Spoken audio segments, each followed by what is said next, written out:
কোনো রকম ভূমিকা ছাড়াই চলুন সরাসরি ইতিহাসের এমন এক অবিশ্বাস্য অধ্যায়ে ঢুকে পড়ি যার শুরুটা হয়েছিল অবর্ণনীয় কষ্টের মধ্য দিয়ে। এই গল্পটা শুধু একজন মানুষের নয়, বরং এটা হলো দৃঢ়তা, বিশ্বাস এবং এমন এক অটুট সাহসের গল্প যা শত অত্যাচারেও ভেঙে পড়েনি। বিলাল ইবনে রাবাহ রাদিয়াল্লাহু আনহুর জীবন আমাদের একেবারে চোখে আঙুল দিয়ে দেখিয়ে দেয় যে মানুষের ভেতরের বিশ্বাস আসলে ঠিক কতটা শক্তিশালী হতে পারে। চলুন এই অসাধারণ যাত্রার একেবারে প্রথম আর সবচেয়ে কঠিন অংশটা থেকে শুরু করা যাক। আচ্ছা, একটু কল্পনা করার চেষ্টা করুন তো। মক্কার তপ্ত বালু, সেখানে একজন আফ্রিকান মানুষকে ফেলে রাখা হয়েছে। হ্যাঁ, আক্ষরিক অর্থেই গলার মধ্যে দড়ি বেঁধে তাকে টেনে হিঁচড়ে নিয়ে যাওয়া হচ্ছে মক্কার রাস্তায়। ইসলাম গ্রহণ করার অপরাধে তাকে আগুনে পোড়ানো হয়েছে, চাবুক মারা হয়েছে, আর ছোট ছোট বাচ্চাদের লেলিয়ে দেওয়া হয়েছিল তাকে অপমান করার জন্য। আসলে একে শুধু নির্যাতন বলাটা মনে হয় ভুল হবে। এটা ছিল কুরাইশদের একটা পাশবিক চেষ্টা, যাতে এই মানুষটাকে ভেতর থেকে পুরোপুরি ভেঙে চুরমার করে দেওয়া যায়। কিন্তু এত চরম নিষ্ঠুরতাও কি তাকে ভাঙতে পেরেছিল? একেবারেই না। আগুনে পোড়ানো বলুন, দড়ি দিয়ে টানা বলুন, কিংবা প্রতিদিনের অপমান, কোনো কিছুই তার ভেতরের বিশ্বাসটাকে এক চুলো টলাতে পারেনি। প্রতিটি ক্ষত আর প্রতিটি চাবুকের আঘাতের পর তার মুখ থেকে শুধু একটা না দুটো শব্দই বেরোচ্ছিল, আহাদুন আহাদ। তিনি এক, তিনি অদ্বিতীয়। শারীরিক কষ্ট যতই ভয়াবহ হোক না কেন, তা যে প্রকৃত বিশ্বাসের গভীরে পৌঁছাতে পারে না, এটাই তারই প্রমাণ। প্রথম অধ্যায়, স্বাধীনতার মূল্য।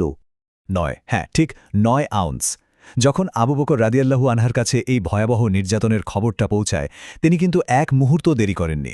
সোজা সেখানে ছুটে যান এই মানুষটাকে মুক্ত করার জন্য। আর এই মুক্তির জন্য তিনি ঠিক ৯ আউন্স সোনা পরিশোধ করেছিলেন। এটা তো শুধু একটা সংখ্যা নয়, এটা ছিল আক্ষরিক অর্থে একজন মানুষের জীবন আর সম্মান ফিরে পাওয়ার মূল্য। এখানে দুই পক্ষের মানসিকতার একটা বিশাল পার্থক্য কিন্তু আমরা দেখতে পাই। খেয়াল করে দেখুন, যে অত্যাচারী মালিকটাকে বিক্রি করে দিচ্ছিল, সে কিন্তু আবু বকরকে রীতিমতো উপহাস করেছিল। তার চোখে তো এই কৃতদাসের কোনো দামই ছিল না। কিন্তু আবু বকর রাদিয়াল্লাহু আনহুয়ের জবাবে যা বলেছিলেন না, তার রীতিমতো ইতিহাস হয়ে আছে। তিনি বলেছিলেন, আল্লাহর কসম, আমি ১০০ আউন্সও দিতাম। মানে বুঝতেই পারছেন, অত্যাচারীর কাছে যে ছিল একদম মূল্যহীন, আবু বকরের চোখে সেই ছিল অমূল্য এক রত্ন। দ্বিতীয় অধ্যায়, ইতিহাসের প্রথম মুয়াজ্জিন। শারীরিক মুক্তির পর এবার শুরু হলো এক অন্যরকম আধ্যাত্মিক উত্তরণ। নবীজি সাল্লাল্লাহু আলাইহি ওয়াসাল্লাম কিন্তু বিলালের কণ্ঠস্বরের ভেতরের সেই সহজাত সৌন্দর্যটাকে ঠিকই ধরতে পেরেছিলেন। তিনি বুঝতে পেরেছিলেন এই মানুষটার কণ্ঠে এমন একটা ব্যাপার আছে যা সরাসরি মানুষের অন্তরে গিয়ে আঘাত করে। তাই তিনি তাকে বলেছিলেন, তোমার কণ্ঠস্বর আরও স্পষ্ট এবং মধুর। এই একটা মাত্র স্বীকৃতি বিলালের জীবনকে সবার কল্পনারও বাইরে এক অন্য উচ্চতায় নিয়ে যায়। মুয়াজ্জিন মানে এমন একজন মানুষ যিনি পুরো মানবতাকে আল্লাহর দিকে ডাকবেন। এটা কিন্তু যে সে কথা নয়, বরং ইসলামী ইতিহাসের সবচেয়ে বড় সম্মানগুলোর একটি। আর বিলাল রাদিয়াল্লাহু আনহু হয়ে গেলেন ইসলামের একেবারে প্রথম মুয়াজ্জিন। একটু মিলিয়ে দেখুন তো, যে মানুষটাকে একদিন মক্কার রাস্তায় চরম অপমান করা হয়েছিল, তাকেই কিনা বেছে নেওয়া হলো এই বিশাল দায়িত্বটার জন্য। তৃতীয় অধ্যায়, কাবা শরীফের চূড়ায় আরোহণ। পুরো ব্যাপারটাকে যদি আমরা একটু পর্যায়ক্রমে দেখি, প্রথম ধাপে আমরা দেখছি জ্বলন্ত বালুর ওপর একজন মানুষের অবর্ণনীয় কষ্ট। দ্বিতীয় ধাপে ওই যে ৯ আউন্স সোনার বিনিময়ে তার মুক্তি। আর তৃতীয় ধাপে আমরা এসে দাঁড়াচ্ছি একেবারে সেই ঐতিহাসিক দিনে, যেদিন নবীজি সাল্লাল্লাহু আলাইহি ওয়াসাল্লাম বিজয়ী বেশে মক্কায় প্রবেশ করেন। মক্কা বিজয় সম্পন্ন হল। আচ্ছা, একটু থামি এখানে। এই কথাটার ওজন একটু অনুভব করার চেষ্টা করুন। যে শহরটা একদিন বিলালকে প্রত্যাখ্যান করেছিল, যে শহরের মাটি তার রক্তে লাল হয়েছিল, আজ সেই শহরটাই বিজিত। এই মুহূর্তটা তার জন্য শুধু একটা ঐতিহাসিক বিজয় ছিল না, এটা ছিল তার ওই অটুট বিশ্বাসের চূড়ান্ত স্বীকৃতি। আর এই ঐতিহাসিক বিজয়ের মুহূর্তে নবীজি সাল্লাল্লাহু আলাইহি ওয়াসাল্লাম অন্য কারো দিকে না তাকিয়ে সরাসরি দৃষ্টি ফেরানেন বেলালের দিকে। তিনি তাকে বললেন, এখন প্রার্থনার সময়। চিন্তা করতে পারেন, ইতিহাসের এত বড় একটা টার্নিং পয়েন্টে নবীজির এই নির্দেশটাই প্রমাণ করে যে বেলালের অবস্থানটা আসলে কতটা উঁচুতে ছিল। স্থান আর পরিস্থিতির এই অভাবনীয় বৈপরীত্যটা আসলেই শিহরণ জাগানোর মতো। একটু আগে যা বলছিলাম, কোথায় সেই মক্কার রাস্তায় ধুলোবালিতে টেনে হিঁচড়ে নিয়ে যাওয়া, আর কোথায় পবিত্র কাবার সর্বোচ্চ চূড়ায় আরোহণ।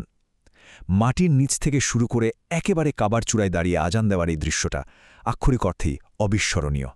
চতুর্থ এবং শেষ অধ্যায়, জান্নাতে পদধ্বনি। নবীজির ইন্তেকালের পরের কথা। বিলাল রাদিয়াল্লাহু আনহু যখন আজান দেওয়ার জন্য দাঁড়ালেন, চারপাশটা একদম নিস্তব্ধ। কিন্তু যখন তিনি ঠিক এই লাইনটিতে পৌঁছালেন, আশহাদু আন্না মুহাম্মাদার রাসূলুল্লাহ, তার কণ্ঠটা ভারী হয়ে এলো, গলা রুদ্ধ হয়ে গেল তার। তিনি আর আজানটা শেষই করতে পারলেন না। শোকে একেবারে কান্নায় ভেঙে পড়লেন তিনি। আর তাকে কাঁদতে দেখে সেখানে উপস্থিত কোনো সাহাবী আর নিজেদের চোখের পানি ধরে রাখতে পারেননি। তাহলে এবার একটু ভেবে দেখি, এত অপরিসীম শারীরিক আর মানসিক কষ্ট যে কণ্ঠস্বরটা সহ্য করল, তার চূড়ান্ত পরিণতি আসলে কি হতে পারে? যে কণ্ঠ এত অত্যাচার সত্ত্বেও সত্য থেকে সরে আসেনি, তার গন্তব্য আসলে কোথায়? সুবহানাল্লাহ, সবচেয়ে বড় প্রাপ্তিটা ছিল এই মহাজাগতিক সুসংবাদটা। নবীজি সাল্লাল্লাহু আলাইহি ওয়াসাল্লাম একদিন তাকে বলেছিলেন, হে বিলাল, আমি জান্নাতে তোমার পায়ের শব্দ শুনেছি। এর চেয়ে বড় অর্জন আর কি হতে পারে? মক্কার যে তপ্ত বালুতে একদিন ওই পা দুটো শেকলে বাঁধা ছিল, সেই পায়ের শব্দই প্রতিধ্বনিত হচ্ছে জান্নাতে। এটা শুধু তার জীবনের পরিণতি নয়, বরং এটা হলো ধৈর্য, বিশ্বাস আর ত্যাগের এক মহাজাগতিক স্বীকৃতি। এই গল্পটা আমাদের শিখিয়ে যায় যে সত্যিকারের সম্মান জন্ম বা সম্পদে নয়, বরং থাকে মানুষের অটুট বিশ্বাস আর ত্যাগের মধ্যে। ইসলামের ইতিহাসের এমনই সব ইতিহাস বদলে দেওয়া নায়কদের গল্প আরও জানতে ডেট পাম ফলো করুন। তবে হ্যাঁ, বিদায় নেওয়ার আগে একটা কথা, আপনার বিশ্বাস কি এতটাই শক্ত যা এমন চরম ঝড়ের মধ্যেও অটুট থাকতে পারে?